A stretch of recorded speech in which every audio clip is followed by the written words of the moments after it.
Hey everybody, welcome back to Conn's Country Podcast. Today's episode is brought to you by SE Electronics, whose microphones we're using today to gather crystal clear audio.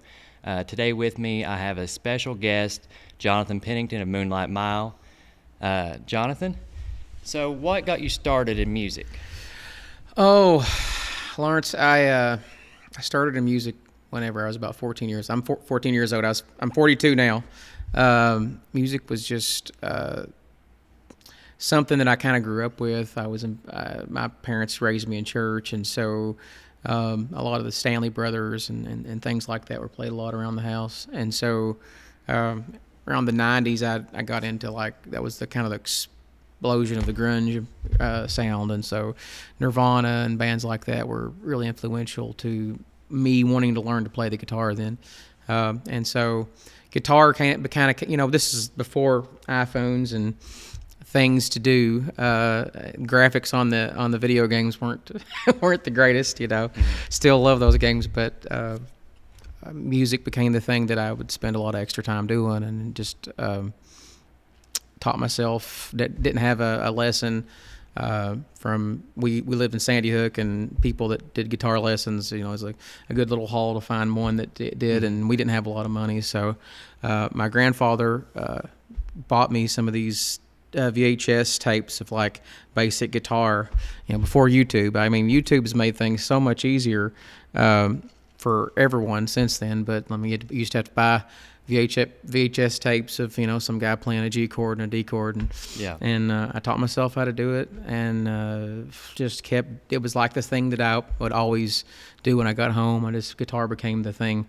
What I probably spend more time on this thing now than what back then. That's what I did in my spare time. And So, did you mostly play bluegrass or grunge, or was there a specific genre you started playing out? I actually did not like country music or bluegrass growing up because it was just my parents were very, very religious, and we would go to church services that would last like revivals that would last weeks and weeks and weeks on end. So you were just there all the time, every night. Got home from school, you had to go sit in a service that was 2 or 3 hours long, and that went on and on forever. So I really didn't I didn't have that affinity for it then. It was really the grunge and the Seattle sound and the alternative music was more kind of like my get away from that. I also worked at a place called the IGA. We used to have IGAs all over the place back in the day, and that was our grocery store in Sandy Hook, and it was like 90s country central. It's like every new 90s, song, which I love now. I love all this stuff now, but then it was just like, oh, here we go, that sort of stuff. I had equated it to something I didn't fully understand, I guess, at the time, and but as I got older, I actually moved away from home.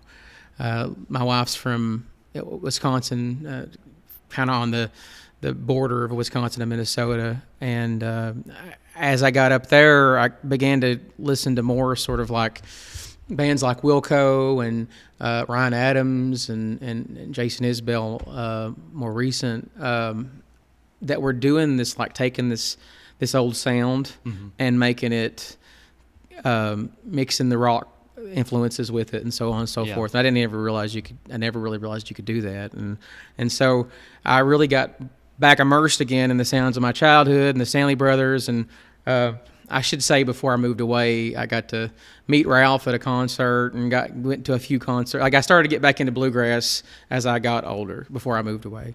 And some of those guys, got to see Dual Lawson, the Quicksilver, back whenever it was Jamie Daly was a part of the band, and so I did get into bluegrass before I left home. But then when I moved away, I kind of took those two things and put them together. And I was in a band called the Dead Flowers, and we played at some shows in the Twin Cities. It's the place called First Avenue. It's where Prince recorded Purple Rain. Whenever the band's playing, that's where it's at, is the First Ave. And we got to play at that venue, the 7th Street entry.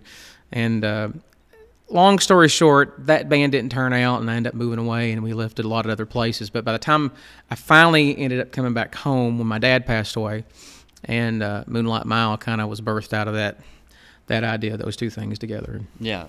What year did you form Moonlight Mile? 2021. So I've did music for years, but I also had 5 kids and also put myself through school, and I have a master's degree and a bachelor's degree and 2 associate degrees, and music has never paid the bills.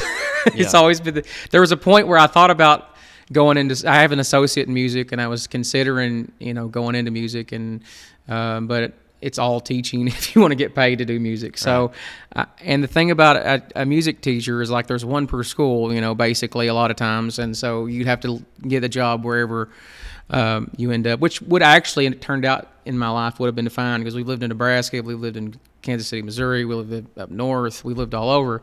So it would have been fine, but I ended up going into human services and into therapy and case management and things like that. So that's what I do. But yeah. Well, do you have any local influences that made a big impact on you growing up? Absolutely. My first concert, I was a kid. I used to live right beside the IGA in Sandy Hook, which is right in the middle of town, and I lived in the oldest brick house in Elliott County. That's what I grew up in. It's not there anymore. Now it's Family Dollar. But at that time, it was a little brick house. We were right beside my grandmother, which was on the right-hand side of us, and Keith Whitley was playing. That was the year he played the Tobacco Festival, and I'll never forget standing on my porch. My mom and dad never would go to the Tobacco Festival much. They were, like I said, they were pretty religious, and the Tobacco Festival could get wild on the Saturday nights, which is, as I got older, those were nice. But yeah, Keith had was playing the Tobacco Festival this year, and that's first. I heard Keith on my porch live, from my house, and Keith was very influential. So like his whole rise, and he was friends of the family, and so my grandma had pictures of Keith growing up. I used to take out his mom's groceries at the IGA, and stuff, So Keith was definitely very influential. And speaking of that, it's been cool within the last, 5-6 years of TikTok that there's been this resurgence of 90s country, and Keith's getting the accolades that he should have gotten, for he just died so young, and he missed so much because of that. But no, Keith's a huge influence of mine, and that was a local person. And I got to meet Don Rigsby, got to be good friends with him. He's a great guy. A lot of local people. Dwight, Keith's brother, who I'm super close to him. Flo is a huge supporter of us. She always puts Moonlight Mile in the Sandy Hook paper, and we appreciate that so much. And my Uncle Klein was a guitar player. He actually almost played in Ralph's band. He ended up not playing in Ralph's band because he decided to stay home. He was a little too shy to be on the stages. But my grandfather, people like that. There is so many people in these hills that play music that, and I think that's why you see names like Chris Stapleton and Tyler Childers and Dwight Yoakam and Winona Judd, and that are from these hills, because there's so much talent here. You grew up doing it. It was just what you did. That's what before these things. Not to say that they're the worst thing in the world, because there's a lot of good things that have came from having this much connection to the rest of the world. But the one beauty before that was that you played music. That's how you you get together with some guitars and a banjo and a mandolin, and you sit down at the corner store and you play music. And I miss that because there's not as much of that anymore. But I'm hoping that it would be cool to see a resurgence of that, especially with the youth. Yeah, I think so. Yeah. So how do you see Appalachian music, the way it's headed right now? And in my personal opinion, I think that this is I think what I've seen here is like Seattle, whenever of what, I mentioned grunge, and I mentioned the explosion of that touched this little kid in eastern Kentucky. I really think that that's what's happening in Appalachia. I think Tyler Childers, Sturgill, Chris Stapleton, some of these names are kind of the resurgence of this, because I see people that are just as great as those guys every weekend at some little place. Nashville really needs to start coming out to the hills, because there's stuff happening. There's stuff here that it's different than what's out there, and I think it could be I would love to see what I feel is that it just needs to have the backing from the industry to come in to pour some money into it, because there's some super great stuff that needs to be heard. And I think there's definitely an opportunity here for those that are higher up and have the connections to get here, because you can go to any bar on a weekend here and hear amazing music, Yeah. better than you could go pay $300 or $400 for at a show. I love Tyler. I'm a huge Tyler fan, but tickets aren't cheap. Not Tyler's fault. Ticketmasters or whoever you want to blame for it. Right. But you can hear that as good, if not to say better, because that's all neither here or there. But it's just as good a quality that you could go to a local bar here in Appalachia and hear that. That was not the case when I lived up north. That was not the case when I lived out Midwest. You have some decent ones here and there, but the level of like how much is here. Everybody's good. Like everybody you play against is just as good as you, and it's not like you don't see that all. Like the one guy is obviously sticking out. Like you think even Tyler Childers, who's made this huge impact on the world now. Like it wasn't too long ago before I moved back. I wish I would have came a few years earlier so I could have got to see Tyler and his rise. But I mean, there's lots of videos of him hanging and playing some show, and no one's paying any attention to him. And he's fronting arenas now, and there's a lot of others of us that are that great too that need to be heard if they just get behind us. And I think so. I think honestly, a lot of it's got to do with bluegrass. Mm-hmm. I think bluegrass is such a 100%. Technical genre. Yep. And it's incredibly hard to play. That's it. And it really pushes you to become a good musician. It does. Bluegrass is like jazz or anything else that's a genre of music that takes a lot of skill to play it well. Yeah. If you can play bluegrass, you can play just about anything. That's it. 100%. That was, for me as a kind of a more of a rock musician, when I came here to do bluegrass, I'm like, I'm not a bluegrass. I can't even hang with these guys. Like I may have a really great voice and sing or whatever, and write music, but I'm not the player at that level, and because some of these guys are just insanely good. Yeah. And you have to be that good to even hang anymore, to even get into whatever band, because there's so much competition that's equally as good. So what was a defining moment in your career whenever you said, you know what, I'm going to do this. I'm going to try to become a professional musician? That's a good question, because there's been many times in my life where I was like, okay, I'm going to do this. And then it never really officially kind of came to be until we moved back home and my kids have gotten a little bit older. And I was kind of at a crossroads of, I have a few classes left to get my therapy license, or I could continue to be a case manager and go into music. And that's kind of what happened in 2021. I was like, I don't know if I'm ready to go back to school again. I'd been to school for so long. I've a bunch of degrees, and you're just there all the time on top of working. I worked a full-time job, and then every night I would go to night school, and then trying to raise 5 kids. It was insane. And so I was just not really ready to go back to school. And I've always wanted to do music. And so I saw this. It was kind of right after, in 2018, whenever I was flying home to apply for, I was going to work for the DOC ran a SAP program, a substance abuse program for the DOC in Sandy Hook, and applied for that job and got it. And Tyler had just released his Nose to the Grindstone, that Air Vinyl little release where it was kind of his big thing that kind of blew up, and then eventually released Purgatory from that. And I was like, man, this is the stuff I was doing in Twin Cities. This is like, wow, it's starting to be heard. So So it was a big push. I saw that here's this guy doing it. So why not give it a chance? And now that we have the ability and life has gotten to a place where I can maybe try to make this thing happen. It was more out of like, we can do it now.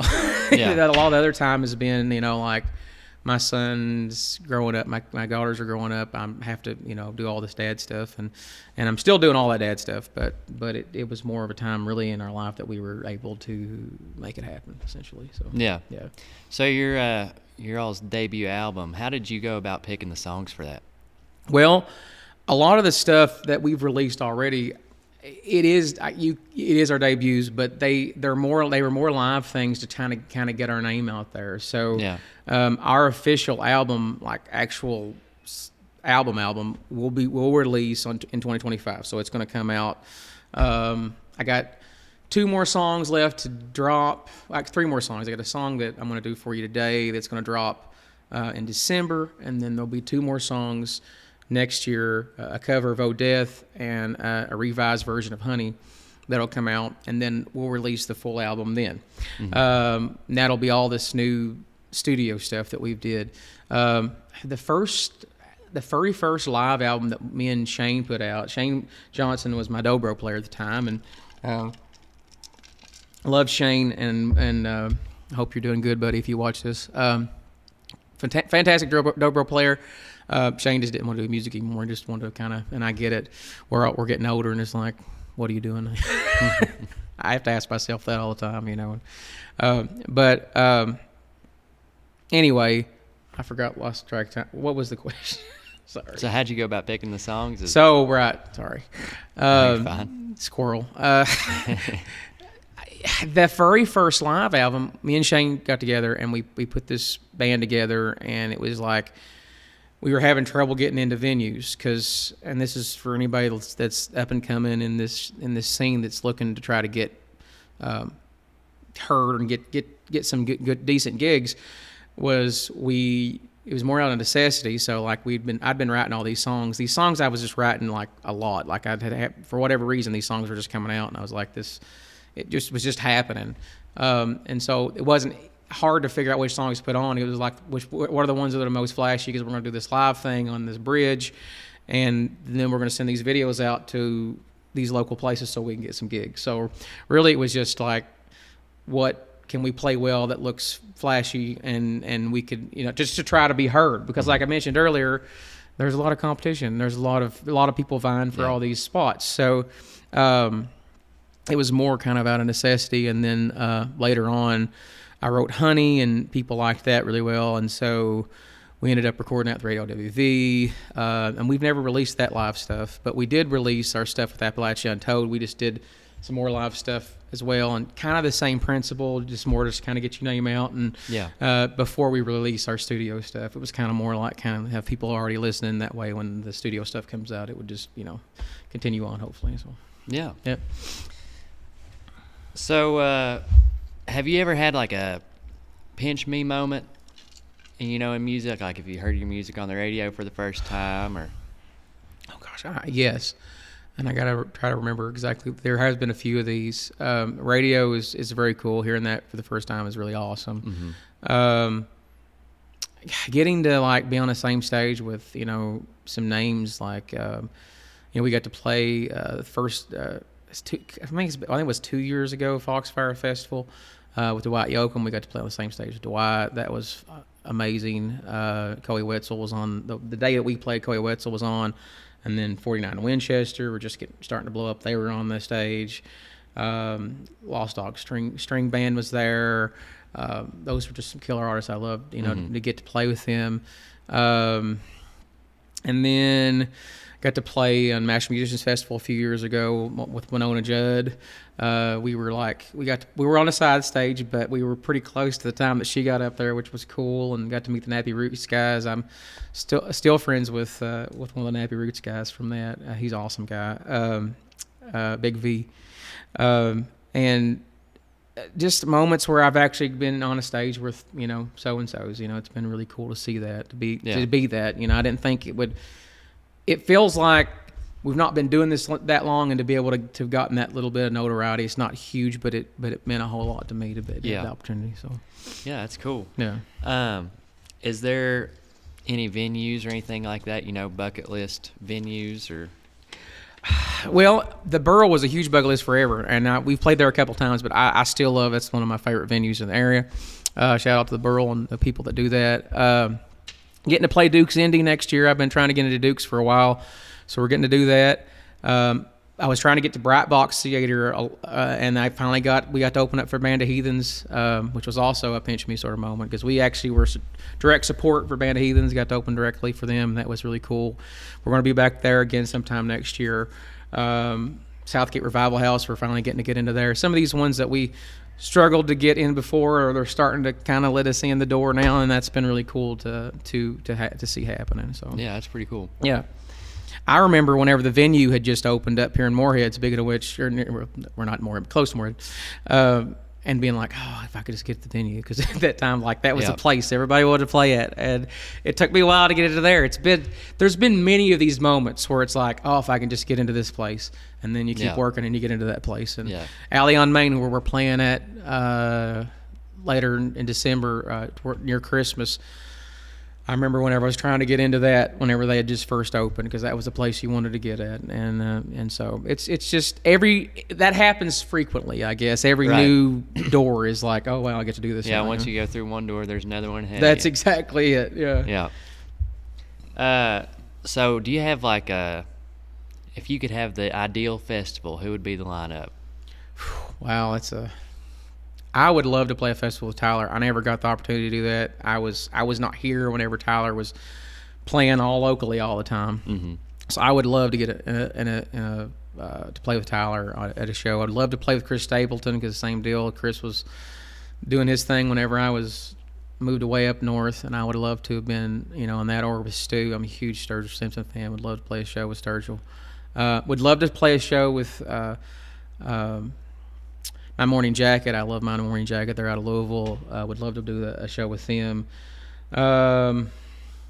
Bucket list. A lot of my bucket list, if you ever say bucket list, like a lot of those people were passed away. So I would love to have did a show with Ralph Stanley. I'd love to do a show with Kurt Cobain, names like that. Jimi Hendrix. Would love to, but right now it's really more of these guys that are from Kentucky that I would like to get to play with. Winona, I'd love to get to play closer than side stage with Winona Judd. That would be amazing too. Yeah. She's so amazing. I loved her. My mom got to go to that concert, and she said she had tears in her eyes, and she was up dancing and everything. It's just really cool to see. Yeah. These songs that she's listened to all of her life, and so it's cool. So while you're going out of state and playing, is there like a favorite restaurant that you stop at, or a favorite snack, anything like that? No, I've not been. A lot of times whenever we're trying to travel, it's like grab something and go. I don't ever get to like take my time at places as much as I'd like to. I need to do that. I'd like to whenever we're planning to play some shows in Nashville this year, and I'd like to begin to do that, because I would like to have some go-to places, in towns like that are, kind of iconic. But as of right now, it's like swing by, drive through, and go on in, and then get home, and Is there any guilty pleasure music that you have that your fans might not know about? Man, I love really cheesy 80s music and like pop songs that probably most people would not dig. Like Whitney Houston or like Tiffany or something, like really, like even like Madonna or something. I'll put on stuff like that.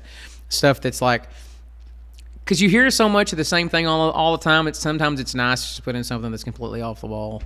Yeah. Speaking of 90s country, I love 90s country now. I'm a huge Shenandoah fan. I would love to play a show with Shenandoah. I love those guys. I would love to have another show with Dwight.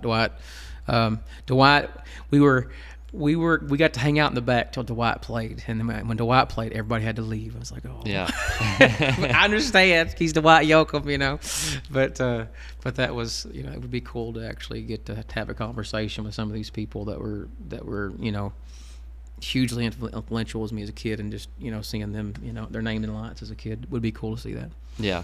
I've got a pretty embarrassing guilty pleasure. I like "Love on Top" by Beyonce. Do you? I love it. I think it's a great song. Yeah. She's amazing. She is. Mm-hmm. How would you like your music to be remembered? I think like any musician would like to have one of their songs go someplace. I would love to finally get to a place where all this work and time, I really haven't pursued music professionally for the last 3 or 4 years, to be honest. But I've been doing music at some level for a long time. A lot of time that was in the church. I was involved in a lot of churches, and I did a lot of church music. I never mentioned a lot of that, but it's a whole other story. But it would be great to have a song bust through in some way or another, whether it was somebody else singing it or whatever. Just so I could say, you know what, honey, I know I've spent a lot of time doing this. I've spent a lot of money doing this. it finally paid off. That would be cool. I know that sounds kind of maybe a little bit vain, but it would make me feel like music for me has been a lot about, I struggle with mental health, and my son, who's in our band as well, struggles with mental health. It's been the thing that has got us through an awful lot of stuff. So for me, music in and of itself, it's just my way to deal with life. It's my coping mechanism, I guess you could say. But it would be cool to see it touch some more, a bigger vein than just that someday. Is there any songs that, personally stand out to you that you've written that kind of mean a lot to you? There's a song called No Heroes that won't be on this album. It'll be on the next album, that was written about my dad. My dad had schizoaffective disorder and was a very sick man. He worked as a CPS worker for many years till he had to take early retirement. He did a good job of taking his medication, so it kept him from, but with schizophrenia, schizoaffective disorder, you're having hallucinations, you're hearing voices, things like that. My dad would struggle with that and still hold down a job for as long as he could. And but his early life, when in the early days, like my dad was like the early days of like early schizophrenic medication, which is like Halidol, and Halidol is a medication that like it makes your hands go like this, and it makes you really stiff. It makes you have to pace a lot. Early psych meds had a lot of terrible side effects, and I mean, Dad was early stages of that medication. At least there was medication, because before that it wasn't anything. But my dad had went up on a hill to end his life. He didn't know how he was going to live like this, and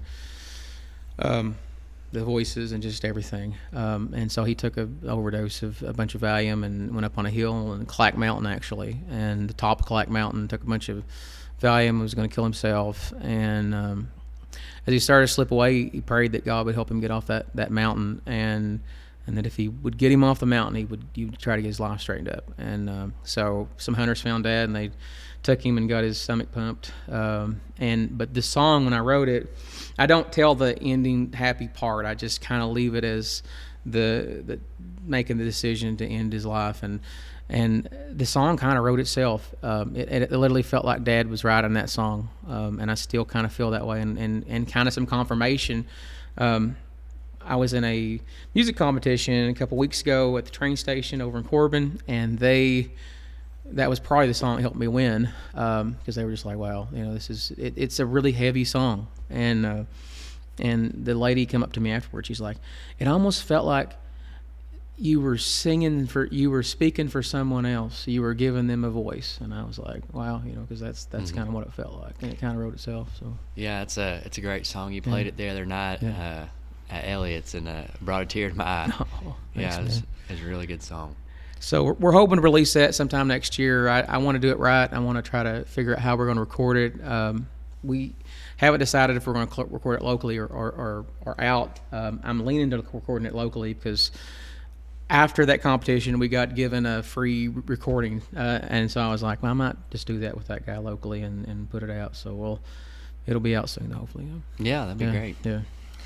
Speaking of music, you want to do one for us? Mm-hmm. All right. Absolutely. Would you mind if I do a cover? Go ahead. You okay with that? Let me get you mic'd up. Yeah, okay. And earlier you mentioned some songs that were influential to me, and bands and so on and so forth, and maybe even a guilty pleasure. This is an old 60s tune by a band called Procol Harum, and it just always spoke to me. It was a song that I'd heard my dad play, and it's literally about a ship going down at sea. I don't know why it always connected to me, but I've told my wife, I'm like, I want this song played at my funeral, but it's called Whiter Shade of Pale.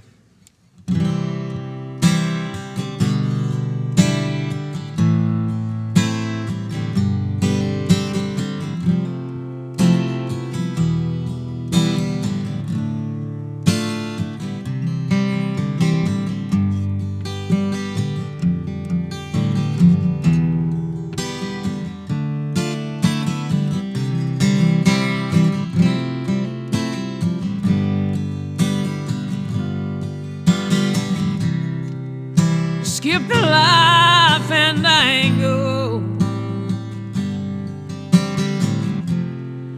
turn cartwheels across the floor. I was feeling kinda seasick. Crowd called out for more. The room was humming harder. The ceiling flew away.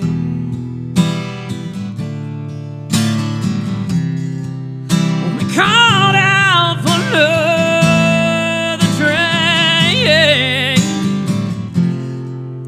the waiter brought a tray. And so it was later, as the miller told his tale, that face of us just go sleep,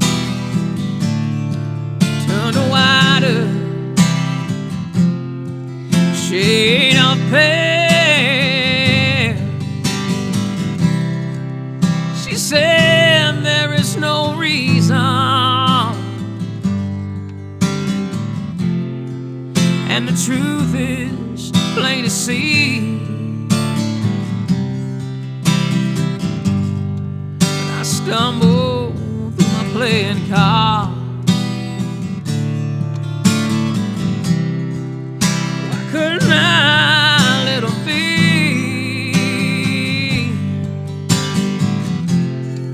One of 16 vessel virgins.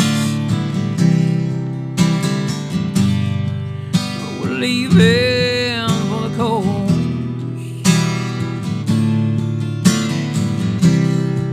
And oh, my eyes were open. Well, they might as well just be closed. And so it was later, as the miller told his tale, that her face at first just go to sleep, turn a wider shade of pale.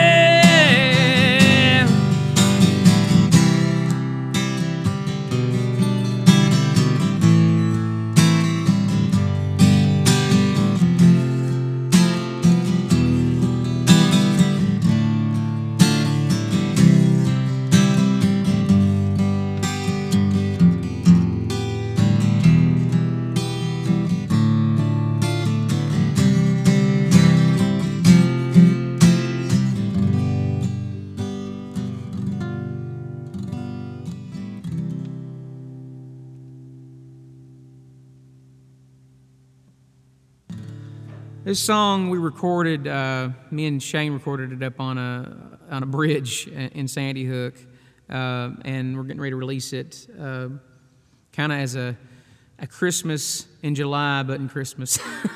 It's kind of got an island feel to it, the way that we recorded it. It's going to be cool, but there's going to be some videos coming out shortly. Be on the lookout for that. This song is called "Walk in the Sun."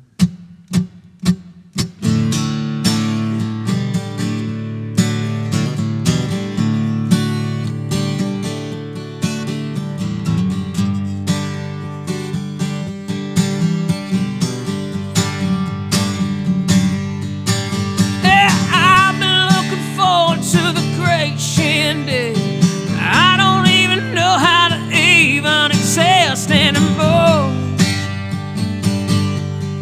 Whoa. I tried reconciling to the things I hold dear. Everything I treasure seems to disappear in the dust. No smoke.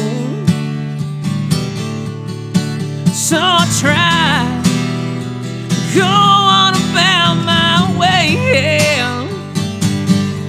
Honey, I'm gonna try forget yesterday.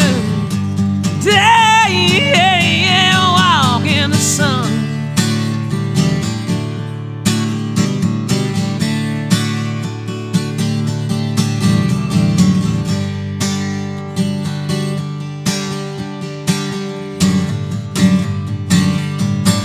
And I can chase comets that are burning out in space.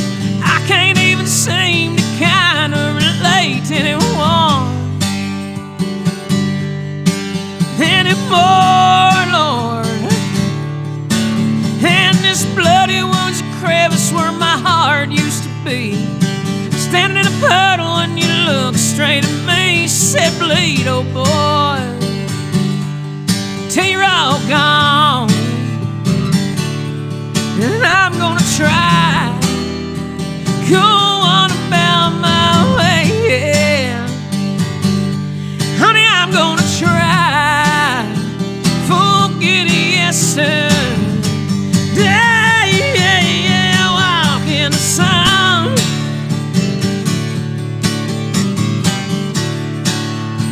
Yeah.